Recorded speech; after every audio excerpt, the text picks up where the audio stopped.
Massachusetts beating Cleveland, although that was a lot closer than. Talk about another player who may retire. I think the kicker for the Cleveland Browns may have kicked his way right out of the NFL. Coming to a supermarket near you. Oh man, he'll be in the. Is the XFL starting up? That may be his next gig. He might not be good enough for the XFL. I'm not sure. And then the Vikings and Packers tied because apparently we have to have a tie every week now. Can we keep it? Yeah, can we keep this going? We gotta. Is there a tie? Listen, is there a tie option on this? Can you pick? No, pick a tie? it's not like in the thing. Green means if you pick correctly, and red is if you picked incorrectly. And for the tie, it's just blank. So I guess it just doesn't count. Listen. I've actually been scouting my, the games that I think are going to end in a tie next week. So I will contact ESPN and get us. I will get us another column added where we can't select a tie. I'm calling at least one or two games a tie. Let's just see what happens. Okay. So you had Houston beating Tennessee, and I had Tennessee winning. What the heck? Tennessee didn't have Mariota, I believe. You freaking blind. I'll tell you what. Who would have ever thought in 2018 that we'd see Blaine Gabbert and Blake Bortles get NFL wins on the same Sunday? God bless America. This is clearly a sign of the apocalypse. I'll tell you what, Shaler High School football, 2 wins this year, and Blaine Gabbert and Blake Bortles, 2-0 this Sunday. It's unbelievable. I was at one of those games Shaler won, and I still can't believe it. Shaler Hampton. Yeah. Oh, yeah. Man. Yeah. I'm still. I had to go to Twitter and explain what a big deal Shaler winning a game, even a game in a season is a big deal. So, yeah, that's. They unlocked the icy light on Mount Royal Boulevard that night. Yes, the Bud Light is still safe. It is still safe in Cleveland. The icy light is flowing on Mount Royal. Okay, we both had Washington beating Indianapolis. I think I don't know too much about the game, but I think Alex Smith is a large piece of manure, so I'm blaming him, even though I don't know too many details about the game. Yeah, it wasn't on TV. Obviously we were watching the Steeler game. Maybe I'm with you. Alex Smith just can't get it done. I guess they really don't have any playmakers at the wide receiver spot. They got a 50-year-old running back. Yeah, that could be it. That could be. So I really thought that they would win this game. They played well, but maybe the Cardinals are just that bad. They got smoked by the Rams today. There you go. Yeah. That could That's be what it. we were basing that on. Yeah. We both had the Steelers winning. Ha ha ha ha. I had Miami. Okay, so I had Miami winning, and you had the Jets winning. I just didn't believe in the Jets. Maybe that Miami's just not as bad as I thought they were, or maybe the Jets aren't that good. Yeah, making rash judgments on week 1, but it'll be interesting because the Jets go up against Cleveland at Cleveland this coming week, where maybe Tyrod Taylor can help free the Bud Light. Yeah. The whole Josh Gordon thing with Cleveland just shocked me. I don't know what to think about that, and I have a feeling he'll end up on another team in a day or two, and that could be really interesting. Yeah, it was weird. He went from out with a hamstring. 3 hours later, he's released. It was the weirdest thing, but I assumed that it was because of a failed drug test or something, but they came out and said, no, it's not a failed drug test. They just decided to part ways. I guess he injured his hamstring at a photo shoot and then showed up for practice late. So they didn't like that. And like you said, he'll be on another team. It goes, the waiver order, I guess, is the Colts. I want to say the top is the Colts. But I know the 49ers have contacted them to try to work out a trade. So it'll be interesting to see, hook up with Jimmy G, or I know Dallas was mentioned. So I think he'll be huge on another team. I think he's going to. I saw a lot of people dropping him in fantasy, and I'm thinking, why? Just keep him.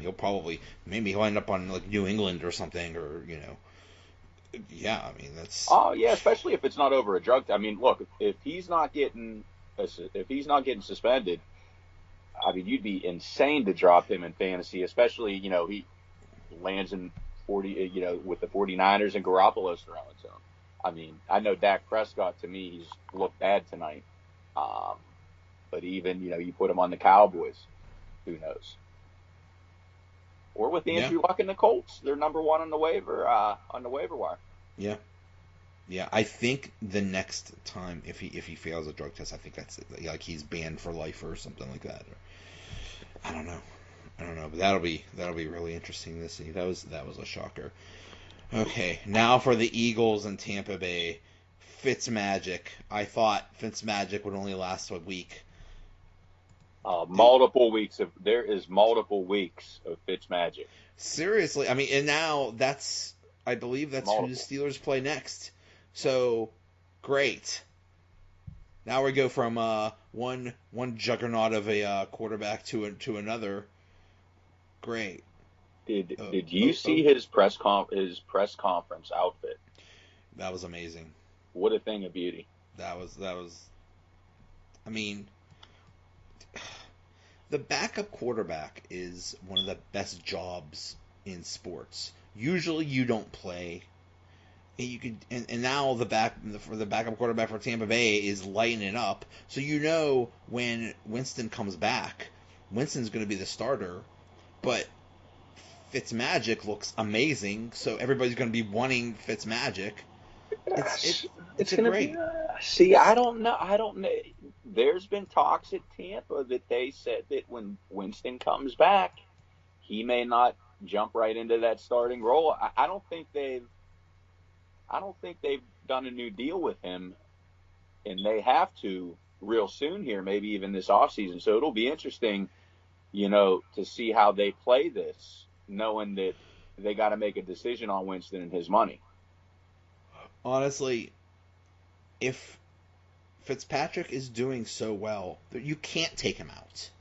Yeah, I mean, I don't care who's who's supposed to be the starter or whatever. If the guy you have at quarterback is kicking butt and doing a great job, and you're winning games, you can't take him out. Yeah, I mean, if he's 4-0, 3-1, and that offense is rolling, I just don't see. Look, I'm a big Jameis guy. I do like, regardless of the off the field stuff, whatever anybody. I do like him as a leader on the field, and I do think in the right situation he could be a very good quarterback in this league.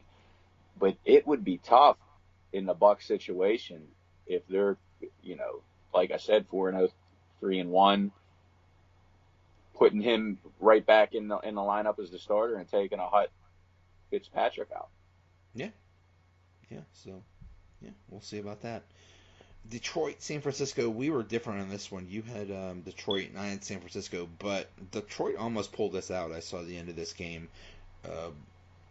Stafford looked okay, but just people were dropping passes left and right off of him. So they very nearly at least tied the game. So, but still, San Francisco pulls that out. Well, Detroit gave me a backdoor cover, +6, so that I really didn't mind it that much. Oh, there you go. And Stafford was big in fantasy for me. Yeah. I think in my one league I had, it was either Stafford or Luck, and I chose Stafford. we both had the Rams being the Cardinals. Man, the Cardinals. Maybe getting every Steeler over the age of 40 is not the best personnel move. I just think it's time for teams to give up on this whole, Sam Bradford thing. Yeah. Let's move on. That go ahead and play dude Rosen. has stolen more money than anybody. It's unbelievable. Remember his rookie contract was like $50 million or something like that. It's like, dude, you haven't done a thing and you're making more money than almost anybody else in the league. He's up there with Bobby Bonilla at this point for stealing money over the course of it. He is up there with Bonilla. Bobby Bonilla Day every year. It's great. I mean, put Josh Rosen in, let him play, and let's be done with it. 20 years after you play, you're still pulling a check like $1 million. Like, that's the best thing ever. Greatest agent in the history of agents. Oh, that's so great. Oakland and Denver. You had Denver, I had Oakland. At least it was close. Yeah, 2019. Denver wins on a last second field goal. So, yeah, and it wasn't Denver, so there you go. Jacksonville and New England. We both had New England. Oh, man. At one point, Jacksonville was destroying them. Man, must be nice. Yeah, I mean, Blake Bortles looked like a Hall of Famer. I mean, he was playing the perfect game for almost 3 quarters. I mean, even Romo was, raving about it. Who I said would be my first call to replace Mike Tomlin. Who's that? Tony Romo. Interesting. I don't think I don't know. I don't know who. That's the question. Who could you possibly?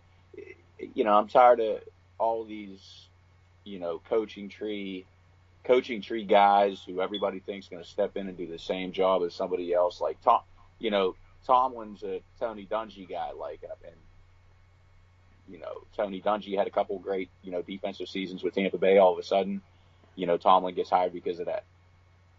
Patricia, he's a mess. I want Tony Dungy. Yeah, I think they need it. They need a young guy. They need not a young guy, but I don't know how would the team do with a like a disciplinarian, like a guy that's strict. I don't think very well. There's no way AB's putting up with that. I mean, do you go to the college ranks and get a guy like David Shaw from Stanford? Yeah.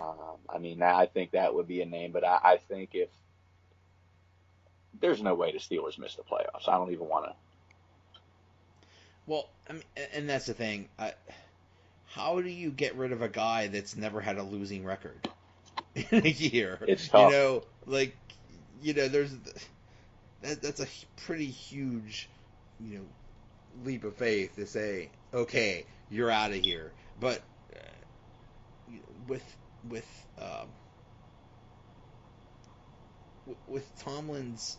the talent Tomlin has had, for them to underachieve as much as they have, it's just